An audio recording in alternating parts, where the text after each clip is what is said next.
no, you're looking at this wrong. What if rates don't go back to zero? I don't think that we necessarily get to quantitative easing unless there's a financial event. If I could make my gold soft, I'd squeeze it every night like a teddy bear and sleep right next to it. Putting the world back on a gold standard, however, is something I hope doesn't happen for a while, because you're talking about World War III. The politics of the day will fade and the opportunity will present itself for there to be another commodity super cycle. Well, I mean, the current global recession is going to be very hard on commodities. Uranium's on fire. All right, Danielle, I doubt there's anyone watching this who doesn't know who you are, and if they do, they can read the description and follow the link to quillintelligence.com to find out more about you. And I don't mean to lose any of your time today, because I want to talk about dots and plots and dot plots. Because I spoke to someone last week, and he told me that while the dot plot is forecasting a few rate cuts, what is it, 6 or 7 by now probably, in 2024, that's just the opinion of members of the committee. But it's ultimately Powell's decision as to whether or not to cut or hold rates or whatever he's going to do. So in a nutshell, a person who told me that he's not buying the expected 6 or 7 rate cuts in 2024. What do you make of it? No, actually, so just to clarify, the dot plot is forecasting. Fed officials are forecasting 3 rate cuts in 2024.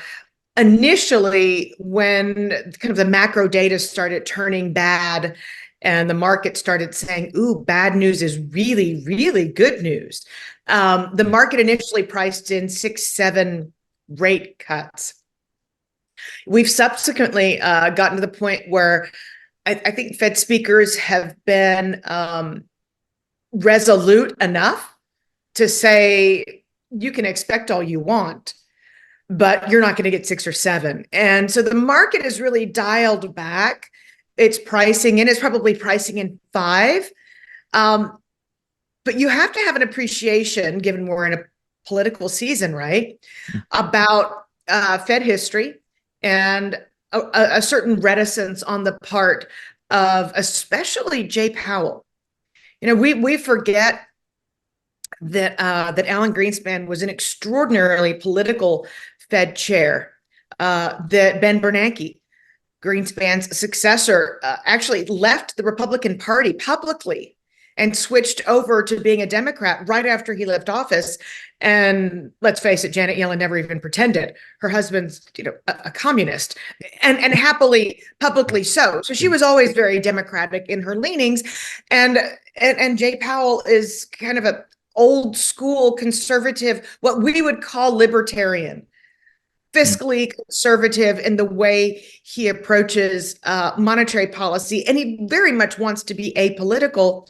And I think I think people should back up and understand, now that we've got the Iowa caucuses behind us, that because the Federal Open Market Committee won't meet until January the 31st, I'm of the mind that Jay Powell wanted to get at least verbalizing the pivot out of the way before the Iowa caucuses. So it didn't appear that he was being reactionary come January the 31st. Furthermore, the Federal Reserve tends to not want to make a move at the FOMC that directly precedes Election Day, so that they're not seen as trying to swing the election one way or the other. Well, that happens to be September the 18th. And all I'm doing is a little bit of math here, because they won't meet again until an extraordinary Wednesday/Thursday meeting on November the 6th and 7th. We never have a Fed announcement on a Thursday, but that's how much Jay Powell is making sure that they don't begin a 2-day meeting on Election Day. So they're meeting the 2 days after Election Day. So if you just do the math, you're talking about a handful before the election, maybe 2 or 3, and then something possibly that follows the election. Unless we're talking about the economy going into full-blown meltdown to where we're talking about large rate cuts, maybe instead of a quarter of a percentage point, 50 or 75 basis points, a half or 3/4 of a percentage point. Unless we're talking about that, then there are only so many opportunities that investors should consider between now and the end of 2024 in terms of opportunities that the Fed has to cut rates. So I think the markets just got over their skis, and now they're correcting themselves. Hmm. And that would actually be my follow-up question, which is potentially kind of vague here, but what happens to the markets as a whole if we don't see as many as three or four, how many ever cuts are the markets are expecting? What happens if rates don't go back to, maybe that's a question actually that you asked on Twitter. What happens if rates don't go back to zero within 24 months? Yeah, somebody asked the question on Twitter, and that was one of the most succinct uh, tweets I've ever sent out is, what if rates rise again? And I said, no, no, no, you're looking at this wrong. What if rates don't go back to zero? And that is the real modus operandi, if you will. The markets are operating under the assumption that Fed rate cuts equal zero bound. And that's a huge presumption. And I think people need to consider the ramifications of the $580 billion of losses that were realized last year in commercial real estate. So what happens if you get an additional half a trillion in losses? What happens if companies start to refinance their debts and it's not with the Fed funds rate at the zero bound? There are real ramifications for the question that you've just asked, because you're still talking about a doubling in what it costs to carry your debt. And those are the practical matters that really get investors scratching their heads, because nobody wants to ponder what happens if company XYZ has a doubling in their borrowing costs. But that's where I think you should have your mental framework if you're a mature, sober investor in 2024. Jay Powell does not strike me as the man who's going to panic and immediately go back to the zero bound. But ultimately, that means avoid high growth, high debt, I mean, highly levered companies, basically. It puts a bullseye on your highly levered companies. It puts a bullseye on Uncle Sam's back, for heaven's sakes, because there is so much government debt, sovereign debt, that has to be refinanced in 2024. And for that matter, on a broader level, emerging markets. We forget that so much of the world's debt is denominated in dollars. And as tough as the Saudis and the Chinese may talk, the last Saudi Arabian sovereign debt sale was made in US dollars. So there are implications for the US economy, for corporate America, for junk bond issuers, and that's domestic in nature, but it's also a global question. Well, and then I suppose a counter argument would be, or something that I see on Twitter would be, here's a soup of abbreviation, but we just save them with QE and BTFP. Yes, in a $16 trillion fixed income market, we did put a 140 some odd billion dollar band-aid on it. And what that did, what the BTFP did, and it gets so much more press than it actually should garner. What it did was announce to the world that the Fed was not going to allow a bank run. And I'm like, there's a huge conclusion. The biggest central bank in the world is not going to allow systemic risk to break out in the form of a bank run that's contagious and takes down the financial system. And that shouldn't be a big leap of faith, because that's what central bankers are mandated to do. They're not allowed to let systemic risk run. Was the BTFP quantitative easing? Of course not. But people don't want to Google and do their homework and understand that there was a penalty for any bank CEO that walked up and took money from the program. That John Williams, vice chair of the FOMC, Michael Barr, vice chair of the Federal Reserve Board, Banking and Supervision, they've both said that they're going to pull the plug on this facility on March the 11th, as scheduled. The only banks that were allowed to access this baby facility were ones that had access to it the day that it was established. And as long as we're in a falling interest rate environment, then there will be other cheaper financing sources that banks can tap going forward. So a lot has been made of this facility, but arguably more has been made in terms of people profiting off of calling the facility something that it's not, while selling whatever it is they're selling, whether it's an exchange traded fund or a newsletter or what have you, that makes it seem sexy, that they call everything, including what I just paid my dry cleaner, quantitative easing. Mm. But do we eventually, well, eventually we do, I suppose, but do we in 2024, do we flip from QT to QE? Well, that's a good question. If you look at we started off this discussion talking about the dot plots, and the dot plots end with a 2 handle. Presumably, before you get to quantitative easing, you, by definition, have to get to the zero bound. One necessarily predates the other. So I don't think that we necessarily get to quantitative easing unless there's a financial event. Now, if there is some kind of cataclysmic moment, Lehman failing would come to mind. So if there's something that is systemic in nature that threatens to take down the financial system, then we might see the Federal Reserve go first to the zero bound and second to quantitative easing. But from everything that they've told us this year thus far, and we don't get to blackout in front of the January FOMC for another few days here, but from everything they've told us thus far, they're contemplating slowing the pace at which they reduce the size of the balance sheet. But they're not there yet. And we heard that in the most recent week or so. We heard that it was premature to begin saying how much you're going to decrease the shrinkage of the balance sheet by how much are you going to decrease quantitative tightening on the Treasury side, because the reverse repo facility is down to whatever it's down to now, $600 billion. So that shock absorber seems to be going away, such that we'll feel quantitative tightening a lot more. Just in the month of January of 2024, we're expecting to see about 75 billion some odd dollars roll off the Fed's balance sheet. So even though they're no longer raising interest rates, every $1 billion of quantitative tightening is its own form of tightening and is followed by its own 12 to 18 months of lag. So in June of 2025, in practice, we're actually going to be feeling the lag effects of the Fed shrinking its balance sheet by $75 billion in January of 2024. That's just how the system works. And we don't have any influence on subjects that are as vast and long in duration as the lag effect of today's tightening. You've also talked about that before, but the Fed kind of slowly and silently dropped the higher for longer narrative and communication towards the market. And it seemed like it might have come after the reverse repo started going down. Do you think these two have something in common?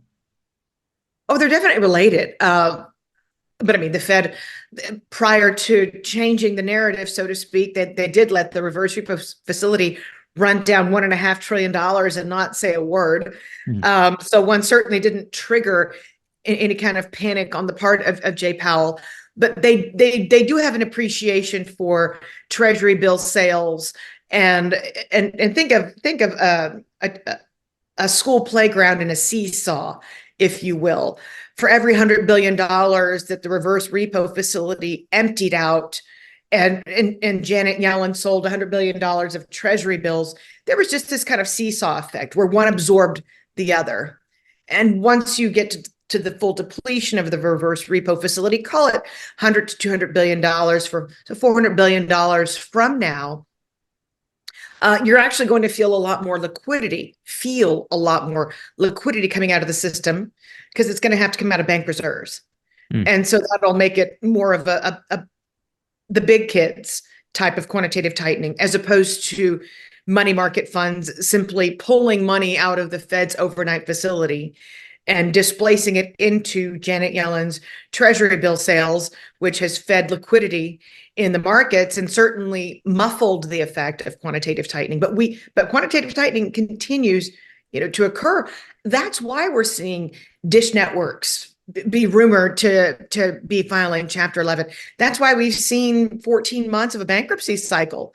It's because of the effect of quantitative tightening and higher interest rates. But again, the Fed's signaling that it's no longer higher for longer, but continuing plodding through 1 month at a time with quantitative tightening means that it's actually high for longer, even if Mm. it's not higher. But we're nowhere near lowering interest rates, maybe May, Mm. March at the soonest. And or even so, talking about slowing the pace of quantitative tightening. Market players are getting way ahead of themselves. And again, they're being encouraged by individuals on Twitter who just don't know what they're talking about, Mm. because it's super sexy to get clicks, and it's fun. Mm. Yeah, definitely. A lot of these things just sell, as you mentioned, newsletters, and fear sells well too. You got to give it to Janet Yellen, though. She's been around the globe trying to get people to buy her treasuries. I don't know how successful she's been, but well, what do you think the lowest comfortable levels of reserves are, by the way, for the Fed right now? Well, I mean, ample reserve regime is a massive question, right? We've got $3.4 trillion of reserves in the system. Um, those start to be depleted again after the reverse repo facility is emptied out. But as vice chair of the FOMC, New York Fed President John Williams recently said, at 3.4 trillion, we've still got a nice cushion of reserves in the system. If that was to start to decline quickly, you would probably see that in the funding markets as being stressful. But again, I think we could easily get to 2 trillion from the 3.4 trillion, and still be talking about what the ideal level of reserves is. You'll just have investors paying a lot more attention to the level of reserves after the reverse repo facility goes from 600 billion to wherever it's going to stop declining, call it 200 billion. Hmm. The Fed did have a rather large operating loss well, in 2023. It's been a while actually since they had a loss. So has that influenced the your opinion of this whole situation, and maybe also the path of interest rates and QE/QT? It's very bad optics that the biggest central bank in the world is technically insolvent. You could say the same thing of the Bank of Switzerland, the Bank of England, the European Central Bank, the Bank of Japan. I mean, they're all in this boat, right? But you can't, if there's a situation with the central bank insolvency, I think that means that we should probably get off this podcast right now and climb into a nuclear bunker, because the world is ending. So there's nothing that really can be addressed when it comes to central banking insolvency. There weren't people running to get to tweet out when the Federal Reserve was remitting hundreds of billions of dollars back to the U.S. Treasury and saying, "Oh my God, they're so solvent. They're giving the U.S. taxpayers so much money. We really do need to talk about this." But there's nothing that can legally be done after some law changes around 2011. It's simply accounting maneuvers that are presupposed to be reversed in a lower interest rate environment when the Federal Reserve begins to once again remit money to the Treasury based on the cash flow thrown off of their Treasury holdings. Hmm.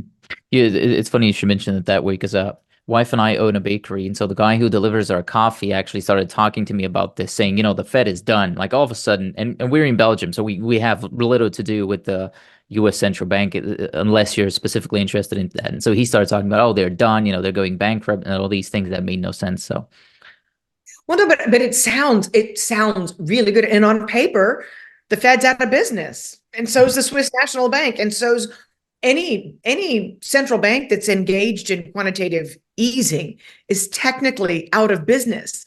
And it's really something exciting to talk about, except for the fact that nothing happens. There are absolutely no consequences, which try having children and saying you should not play with matches. But if mm, you do, nothing's going to happen. Well, yeah. in reality, if a kid plays with matches, they can burn your house down. But if a central bank is insolvent, nothing happens. There are no consequences. So there's really no reason to get excited about it. Hmm. That's an interesting way to put all this. Do you think it's possible for them going forward to be pressing on the gas and the brake at the same time, like going to QE and keeping rates higher, or the other way around? Well, and I joked when the Logan Plan was first articulated. The Logan Plan refers to Lori Logan, who used to run the U.S. markets desk at the New York Fed, one of the most powerful positions in the system, who is now the president of the Dallas Federal Reserve Bank, the 11th district. And her plan stipulated that even though the Fed started to lower interest rates, presumably assist home buyers if they want to refinance or prepay their mortgage, but begin to lower interest rates from 5 to 5.5, 5.25 to 5.5, lower interest rates, but continue to shrink the size of the balance sheet. Yeah, I joked at the time, well, isn't that effectively neutral monetary policy? Because one was neutralizing the other. I wasn't making a joke about R squared unless you're a total wonky nerd, which I am. But you're right in terms of why would the Fed run parallel policy, one that offsets the other? Why would they continue to shrink the size of their balance sheet, which is tightening, while trying to loosen monetary policy by way of lowering interest rates? One offsets the other. What difference does that make? And I think you're getting to some of the plumbing issues in the financial system here. In other words, the Fed wants to have a smaller footprint globally in the US Treasury market. And the only way that it gets there is to continue shrinking its balance sheet. It could even theoretically kind of slow the pace of Treasuries declining off its balance sheet. But by way of falling interest rates, mortgage prepayment speeds could increase. And we certainly have seen that in the weekly data. We've seen weekly refinancing applications pick up appreciably since interest rates began to fall, since the 30-year fixed rate mortgage in the United States started to fall. We've seen a lot of homeowners run to try and monetize the equity in their homes, take the cash out of their homes. And that actually means that one of the biggest areas of criticism to the Federal Reserve, and that's that, well, they weren't selling mortgage-backed securities, even though they weren't able to reduce the size of their mortgage-backed holdings as quickly as they had originally said in June of 22, right, by $35 billion a month. In theory, they could lower the pace of quantitative tightening on the Treasury side, but increase the pace of mortgage-backed securities runoff if interest rates are falling. And I think that that's the elegance of the Logan plan. But you are correct. It might take a congressman a few months of seminar and being taught this by their aides, but at some point, some congressman might ask Jay Powell in testimony, do you not realize that you're tightening and loosening monetary policy at the same time? Have you lost your mind? Are you schizophrenic? But again, it takes people in Congress a while to figure these things out. There's a couple of them though that would ask that.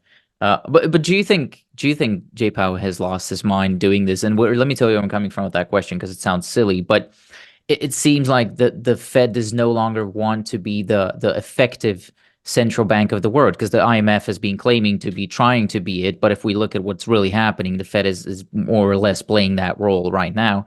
But it seems like that maybe they're backing off from that role. Well, I think that given any time that there's a disruption in the global financial system, the Fed is very public about opening up the swap lines and making sure that there's ample liquidity in the world.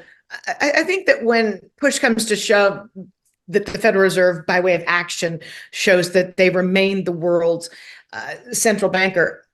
But, it wouldn't surprise me to see Christine Lagarde come out of the gate before Powell and lower interest rates, possibly. I mean, we did see month-over-month negative prints in Italy and in France. That preceded the negative month-over-month print in the price personal consumption expenditure inflation figure in the United States. So I'm not so sure that investors aren't getting ahead of themselves, because I think that the Fed does continue to run global monetary policy in the truest sense.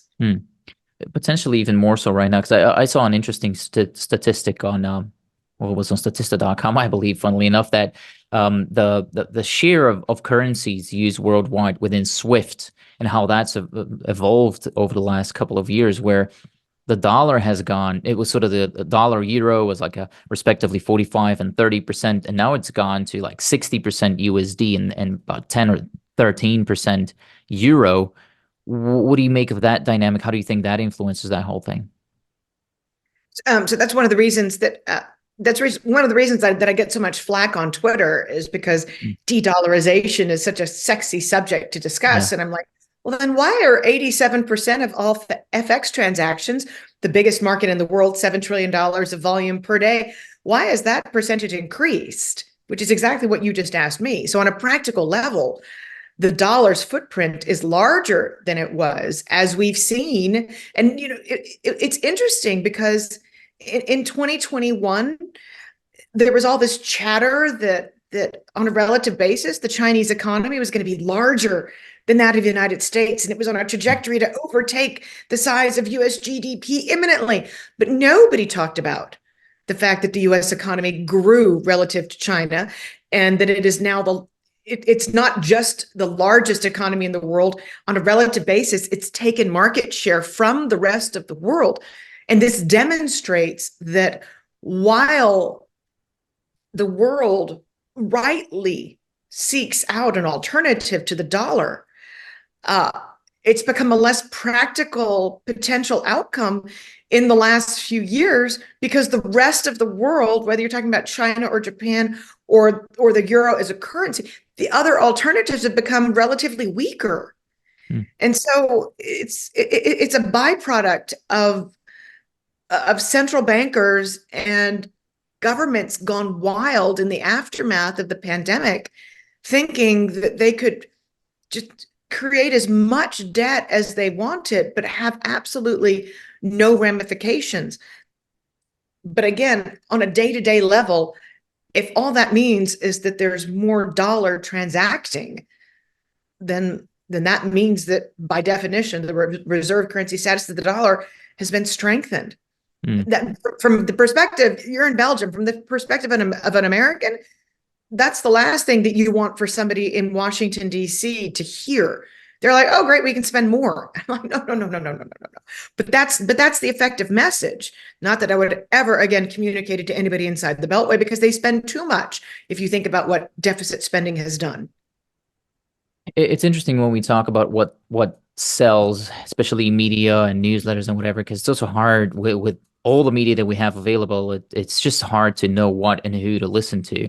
And in talking about currencies, what often is used to, again, maybe sell newsletters or get clicks and views is the talk of a gold-backed BRICS currency. You said the alternatives are getting relatively weaker on like the euro and the yen, whatever it might be.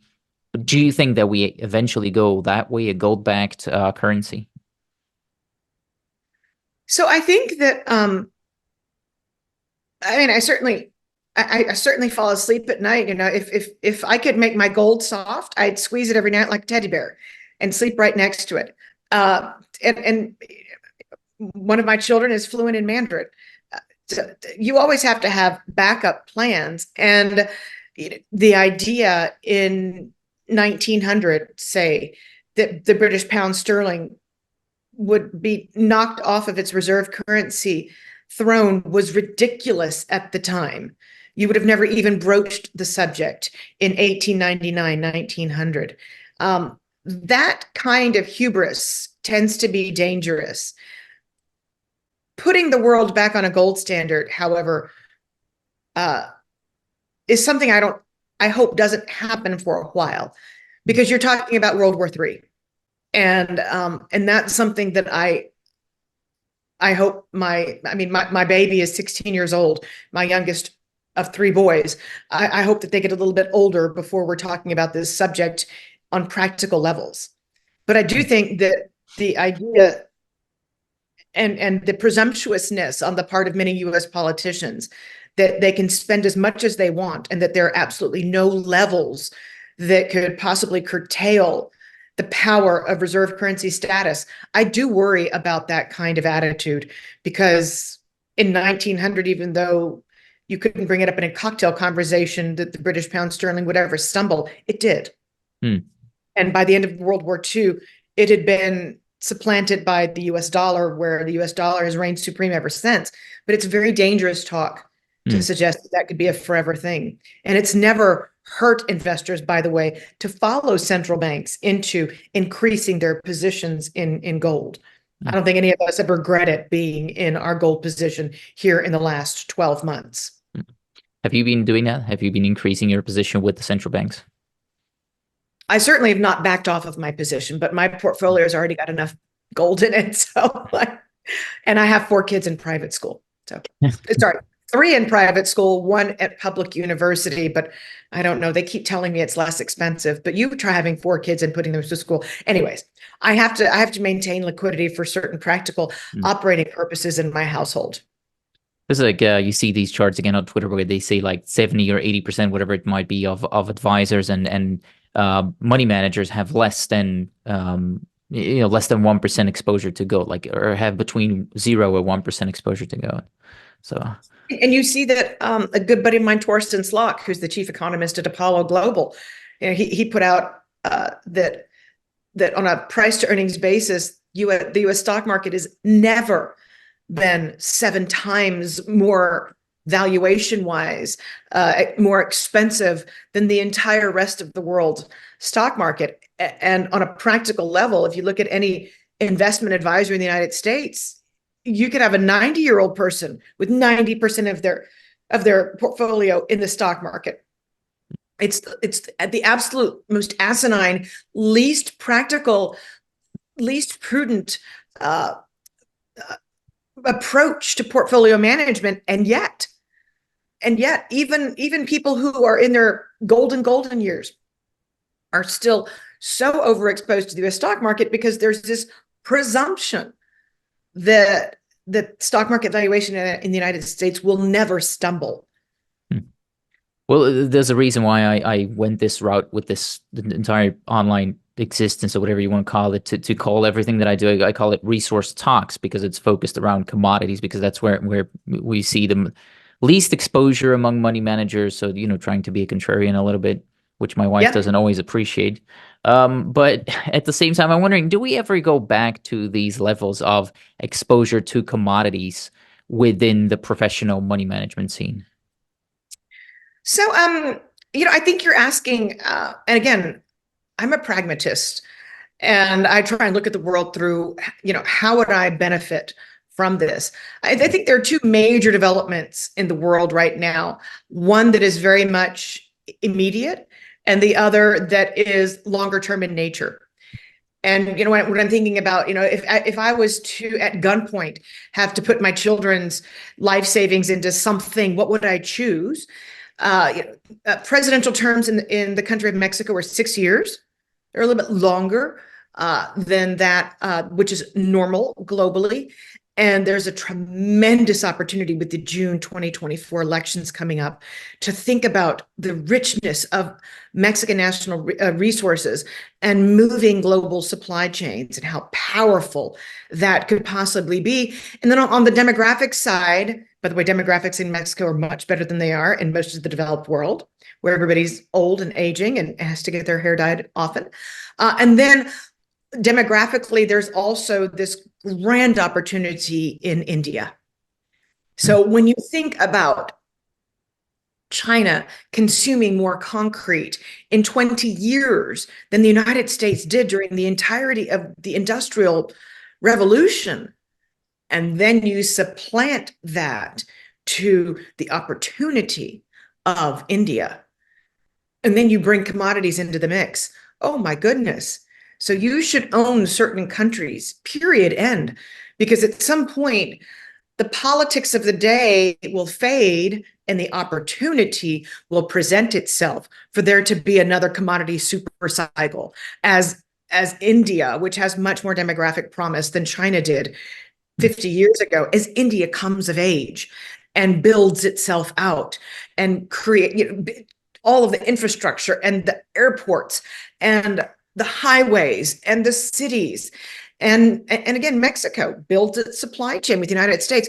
I think that after we get through whatever this global recession is going to be, that there's going to be tremendous practical application for building out commodities. The sad thing in the near term is that China does not have the wherewithal that it had in 2009, right? Or 2015, 2016, when it alone as a standalone country came and bought all soybeans, Argentina, Brazil, and bought all the copper in Chile, and was able as one country to prop up the entire commodity space. But right now we're seeing that it's having a very difficult time doing that just domestically with what's going on in the property sector there in China. But long term, The promise of commodities is vast because there are demographically young, promising populations in the world that will either need to buy resources or can pull them out of the ground. Hmm.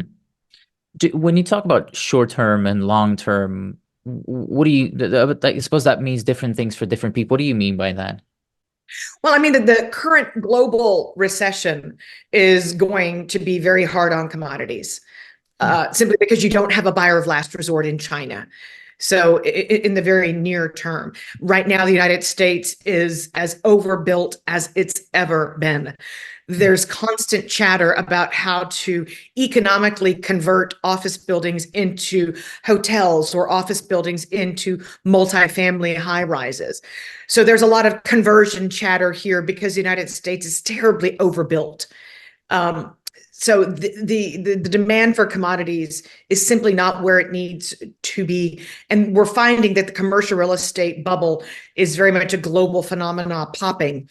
So whether you're talking about real estate in Singapore or Hong Kong or some promising other types of markets, the need to build new is simply not there in the next few years. But once we get through this period, and that's why, again, if you're talking about buying something, owning it, and looking the other way, you own Mexico, you own India. And don't look every 6 or 12 months. Just understand that in 15 or 20 years, that the benefit of commodities in those countries is going to be immense, and you'll profit in the long term.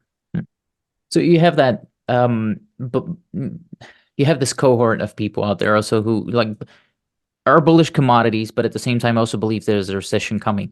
And so how can that be? And the answer to that is supply chain issues. Not only what's happening in the Red Sea with oil and whatnot, but just political situation across Latin America and copper supply chain issues and stuff like that. Do you think it's possible to have a recession of the sorts that you expect and still have at least some of these commodities outperform all the rest?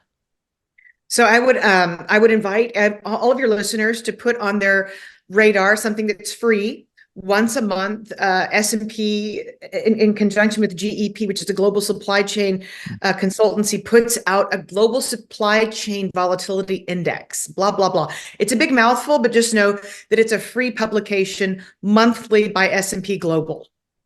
And you can pop it up. It came out on December the 12th, most recent one.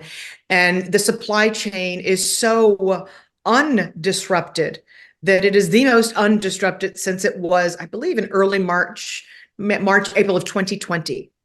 So it's a good reflection of how deep the global industrial recession is right now, that despite what's going on in the Red Sea, that you've had 9 consecutive months of loosening up in the global supply chain. They're seeing 3-year lows throughout the Asian complex right now. Again, the bear of industrial recessions is that you have to navigate them. Now, if we were talking about what's going on in the Red Sea today, 18 months ago, it would be terribly disruptive. Where I am today in Dallas, Texas, it's about 18, 19 degrees. It's freezing cold. If this cold crosses the Atlantic and hits Europe in the middle of what's going on in the Red Sea, you could see a supply shock and a pop in inflation in Europe that would be debilitating if this cold weather is headed across the Atlantic. And so you could certainly see something debilitating specific to Europe.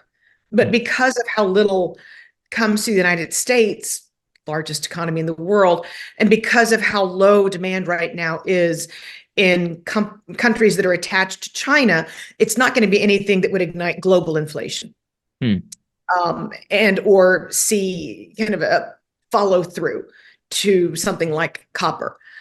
If we were going to see that, we would be seeing it because of a demand pull. And that's what's missing right now, is there's just not enough demand. We have largely saturated the need to rebuild out auto supplies in the United States. That was enormous. That disruption lasted for a very long time. And it kept up the demand. The demand is critical, right? The law of supply and demand My daughter is taking economics right now. We're talking about, supply chain and demand chains and curves and what have. Mom, this is so complicated. I'm like, it really isn't. You need to have demand. If demand is bigger than supply, prices go up. If it's the opposite, prices go down. It's pretty simple, daughter of mine. But right now it's the demand that's not there. Hmm. And that's going to be problematic. But there's also outliers to that, where it's sort of the inelastic commodities. The first thing that pops to mind for me, and it's been a focus for me, is uranium. Has uranium crossed your desk, by the way? I'm just wondering how My generalists look at gosh, that. uranium's on fire. And it makes certain countries extremely attractive Mm, as a standalone. And certainly there are going to be exceptions. My buddy David Rosenberg Research out of Toronto, that's been one of his biggest calls. And I take my hat off to him, because uranium has been on an absolute flipping tear. mm. I would think that some of the battery components would not be, when you hear something like Hertz come out and say, we're going to be selling all of our Yeah. Teslas. So I think some of the idiosyncratic commodity trades are not as attractive as they were, but I certainly think that uranium is going to be one of your exceptions there. Mm. Yeah. Well, I appreciate that you've that it's on your radar right now, and Look at what's happening in Japan. I mean, they're firing up. At some point, somebody needs to wake up and, like, I don't know, all of Europe and go nuclear. So it's like, I mean, you need to reduce your reliance, especially if you're a net energy importer, and look for other avenues of relief, so you're not beholden to, I don't know, crazy dictators. So no, I think that there are certain, regardless of the economic backdrop, Mm. that there are certain things that need to be contemplated and are in short supply, and therefore, your demand curve is going to move in a good way. Well, you do enough speaking engagements. Could you not go ahead and say that in Germany to some of the to people higher up? Because it seems like they don't understand that. Germany is a complete head scratcher to me. They're watching a juggernaut. They're watching a country that was an industrial juggernaut right now is in the crosshairs. Mm. And I don't, it literally boggles the mind of a Texan. Remember, I'm not just over in the States. I'm in the state of Texas, where, if push comes to shove, we're like, well, we're the largest exporting state in the nation. We have this border with Mexico. If we had to absolutely secede, we could. If energy policy got to be too stupid in the United States. So from the perspective of a Texan, what's going on in Germany is it's beyond the pale. It's absolutely asinine. And I say that with all deference to the leaders of Germany. but hopefully they're on the horn with Japan, who's firing it back up. I don't want to speak for all Europeans, but whenever I think of Texas, I sort of think of it as a U.S. within the U.S., if that makes sense. But Even we blown out our even we realize in Texas that there's a gigantic chunk of the state that's unused. So we popped up some big old turbines, and they come in handy when it's unexpectedly 15 degrees Fahrenheit. Yeah. It's interesting that you mentioned so you talked about China and India, and you threw in Japan in there. Although their demographics are probably not something you like, we are seeing the Nikkei hitting new all-time highs and whatever. Do you see any opportunities there? I think the Japan trade right now is a little stretched, if you will, but I do think that there are opportunities, because I did just say that by force, I think Japan is being forced to either become completely irrelevant or come to its senses. And I think that very slowly and deliberately, we're watching the latter occur. We're watching Japan come to its senses. And it's a nation with which other nations want to do business in the event that they feel that it's too risky to do business with China. And I think that in and of itself presents tremendous opportunities. There's a strategic appeal to Japan as a nation in a world in which geopolitical matters matter. So I do think that on many levels that one should certainly have the country on its radar screen. Now, Now, I also remember that when there was a huge setback in financial markets, that certain dividend paying stocks in the United States got to be really cheap when the baby was thrown out with the bathwater. Mm. So, I think that there's something to be said for investors who are strategic in their leanings, looking for potential more attractive entry points. Mm. But long term, it's certainly a country that has decided that it's going to. My favorite movie in the world, The Shawshank Redemption: get busy living or get busy dying. Mm.